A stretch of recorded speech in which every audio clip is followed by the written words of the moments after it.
Hindi na dapat pang ikagulat mga kapatid. O dapat pa nga daw mas asahan pa ang mga insidente na close encounter sa pagitan ng mga barkong pandigma ng Pilipinas at ng China sa West Philippine Sea. Yan ay ayon mismo mga kapatid, no? Dito kay DND Secretary Gilberto Chodoro, mga kapatid. Ang sabi nga rito sa report, close encounter ng Navy ships ng Pilipinas at China sa West Philippine Sea madaragdagan pa. Dahil nga ngayon mga kapatid, hindi lang basta-basta Coast Guard ngayon ang mga nanghahabol, ang mga nanghaharang at mga dumidikit mga kapatid. Barkong pandigma na mismo. Imagine that mga kapatid, talagang nag-escalate na kung titignan mo. 'Di ba? Dati Coast Guard lang. Ang kaya lang ibomba noon, water cannon. Ito mga kapatid, barkong pandigma na mismo, panggera. Hindi water cannon ang ibobomba na nito mga tol, mga totoong missile na pag nagkataon. Naku po.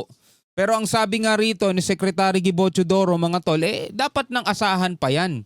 'Di ba? Sabi pa rito sa report mga kapatid, ayon kay Defense Secretary Gilberto Chodoro, patuloy na nila itong pinaghahandaan at tututulan ang ginagawang panghihimasok ng China sa exclusive economic zone ng Pilipinas mga kapatid. Nako, kailangan talaga maghanda. Kaya tama lang yung yung mga balikatan exercises, yung mga pagdadala rito ng mga advanced equipment, mga advanced asset ng United States. Hindi naman dahil makikipaggera na tayo, kundi para lang ba maging handa. Kasi kahit anong gawin nating iwas, sila na yung lumalapit sa atin mga tol eh. Sila na yung nagpo-provoke mga kapatid. Pwede naman silang hindi lumapit, di ba? Pwede naman silang dumistansya. Pero tignan nyo ginagawa nila. Sila mismo ang dumidikit mga tol na pwedeng maging mitya para sumiklab ang panibago na namang gera. No? Panoorin na lamang natin to mga kapatid mula rito sa UNTV News. Bago natin to simulan, huwag mong kalimutan mag-subscribe. Click mo na rin ang notification bell para ma-notify ka whenever na may mga bago tayong reaction video tulad nito. Huwag na natin patagalin pa. Panoorin na natin to. I'm not alarmed and I'm not surprised. Sinasabi ko na matagal na. Pakikibaka ito. We have to expect those things to happen. Hindi na naalarma at nagulat si Defense Secretary Gilberto Chodoro Jr. sa nangyaring encounter ng Navy ships ng Pilipinas sa China sa West Philippine Sea. Well, kung titignan nga naman natin yung ginagawa ng China mula pa noon, hindi na rin talaga tayo nagugulat mga tol. Diba? At inaasahan na rin natin itong mga ganitong pangyayari kasi buhat pa man noon nang lumabas yung 2016 arbitral ruling, nagsabi na silang hindi nila kailanman yan kikilalanin. So the more na ipinupush natin yan, diba, the more na ating iginigiit yan mga kapatid, mas lalo silang nagiging agresibo kasi nga yun yung taktika nila. Diba? It's either lumaban ka o matakot ka o matras ka, sumunod ka na lang sa amin. Ganun mga kapatid ang kanilang taktika. Nitong Lunes, nakaranas ng dangerous maneuver at pagbuntot mula sa Chinese warship ang BRP Emilio Jacinto habang nagsasagawa ito ng maritime patrol 11.8 nautical miles mula sa katimugang bahagi ng Baho de Masinloc. Ayon kay Secretary Chodoro, asahan na ang mga ganitong pangyayari. Pero mga tol, putulin ko lang ulit sa ngayon ay duda pa kung ito ay hahantong sa gera na talaga mismo.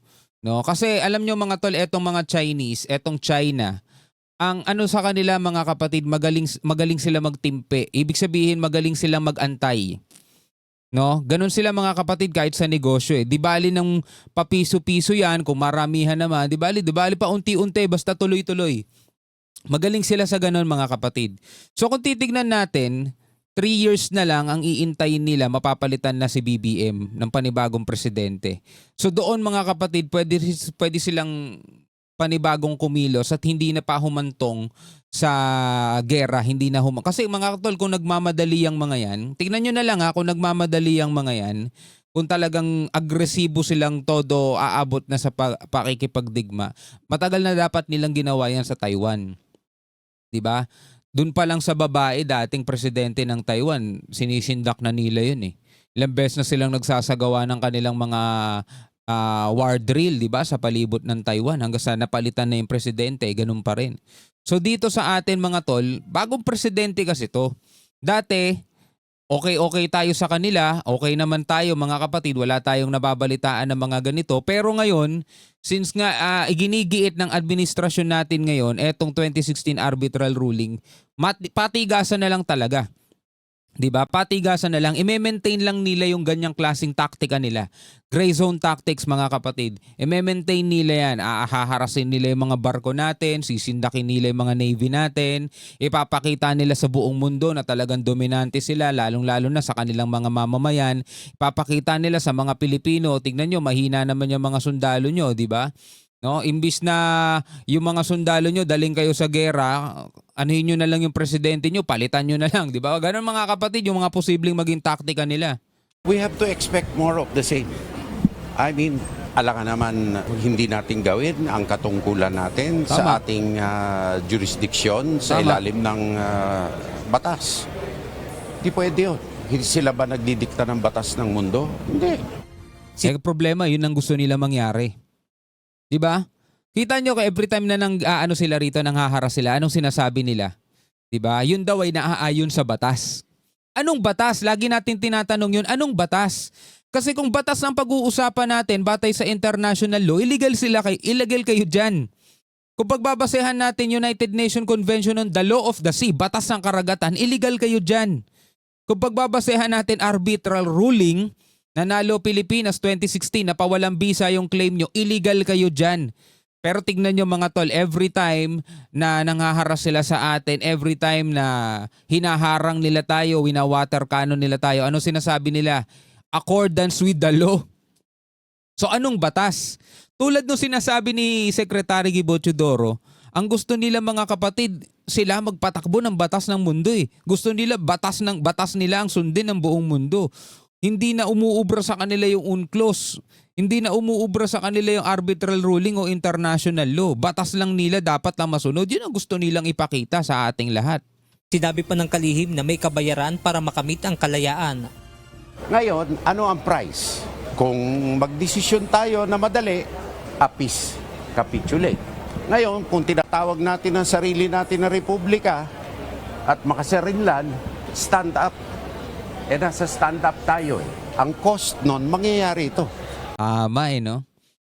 So ngayon, bilang Pilipino mga kapatid, ito napakahalagang tanong tulad nung sinabi ni Secretary Gibo Teodoro, meron tayong dalawang landas na pwedeng tahakin. Madalian makakamit natin ng kapayapaan mga kapatid yun. Makipag-ano ka sa China, makipagrelasyon ka sa kanila. Diba? Hayaan mo na, gawin nila yung gusto nilang gawin, payapa tayong lahat. Diba? Hayaan mo na, hayaan na natin yung West Philippine Sea, kontrolin na nila yan. Hindi na nila tayo gagalawin mga kapatid, hindi na nila sisindakin yung mga barko natin. Isa yan, payapa. Pero kung tinatawag natin na sarili nating republika, diba? May kasarinlan, kailangan nating manindigan, kailangan nating tumayo. Diba? Ang kapalit nito mga kapatid, eto. Eto yung kapalit, eto yung price. Ano yun? Makakakita tayo ng mga ganitong harassment. Makakakita tayo ng mga ganitong paninindak. Mga ganitong pagharang ng mga barkong pandigma ng China. Mga ganitong klaseng inkwentro.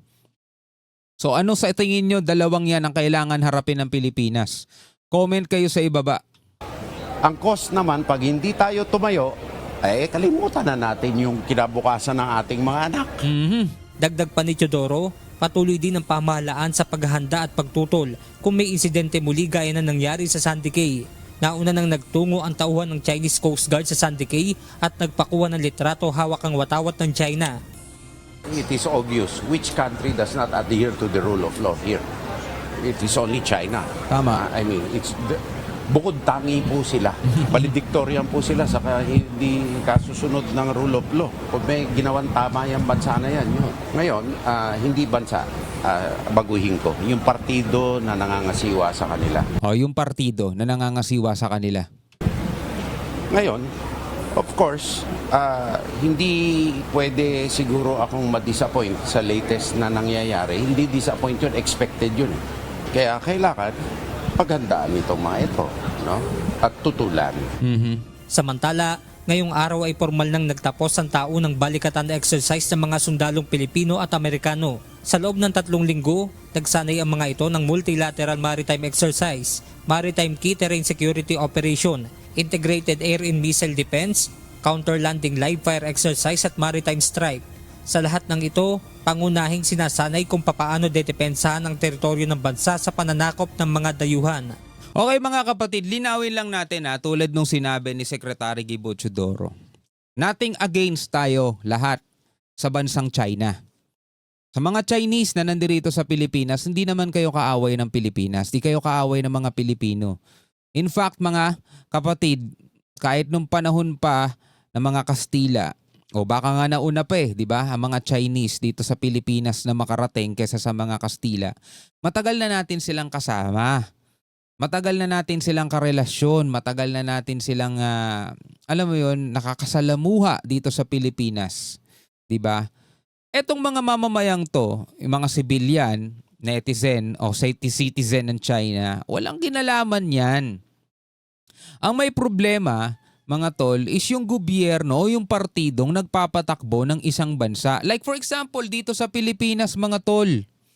Diba? Masasabi ba natin ang mga Pilipino mabuti? May mga mabuti, may mga ewan, 'di ba? Tayo-tayo nga rito nagkakasiraan 'di ba? Hindi naman natin pwedeng ilaglag yung ibang bansa tas purihin ang sarili natin. Hindi, may mga ano rin tayo, may mga dungis din tayo. Pero tingnan nyo rito sa Pilipinas. Depende kung sino ang namumunot na mamahala ng bansa kung magpapaunlad ba o babagsak.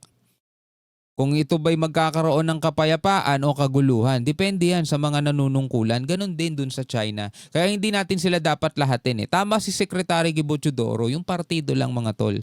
Kasi yun ang nag-uutos O gawin nyo to sa mga barko ng Pilipinas. O gawin nyo to sa mga barko nila. Gawin nyo to sa karagatan ng West Philippine Sea. O ng South China Sea. Dahil di nga nila kinikilala West Philippine Sea, di ba? Siguro may nagsasalita, paano yung UNCLOS? Huwag niyong pansinin yung UNCLOS. Diba? Ano ba yung UNCLOS? United Nation, diba? United Nation Convention on the Law of the Sea. Batas ng karagatan yun Kakaisang mga bansa o kakaisang mga nasyon. Diba? Convention, Law of the Sea. Tingnan nyo, batas ng karagatan mga kapatid.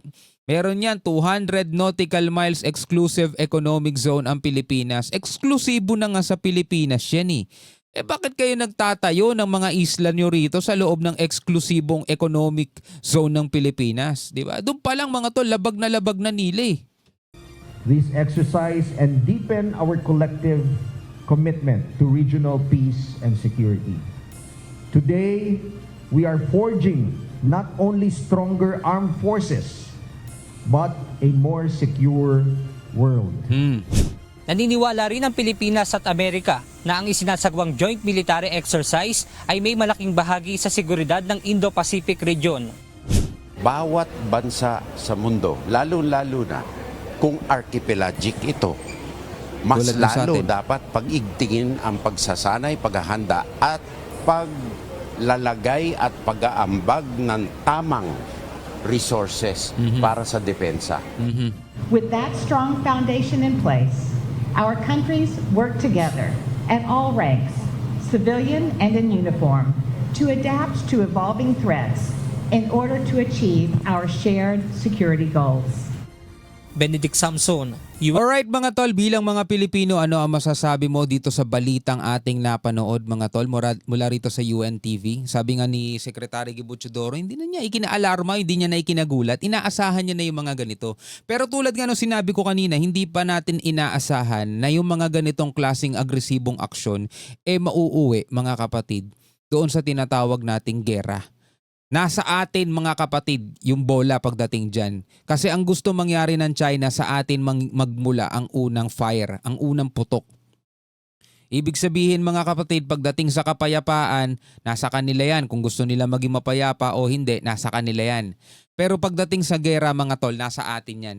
Kasi ang gusto lang nilang gawin, gray zone tactics lang Yun lang yung gusto nilang gawin. Pero pag sa atin nagmula yung unang putok, which is yun ang gusto nilang mangyari, tuloy-tuloy na yan mga tol. Nasa atin yan, nasa sa atin yan kung magsisimula tayo ng gera o hindi. Anyway mga kapatid, bilang mga Pilipino, comment na lamang kayo sa ibaba kung ano ang masasabi ninyo dito sa video nga pinanood natin. Hanggang sa muli, ako nga pala si Shobaldi. Peace out.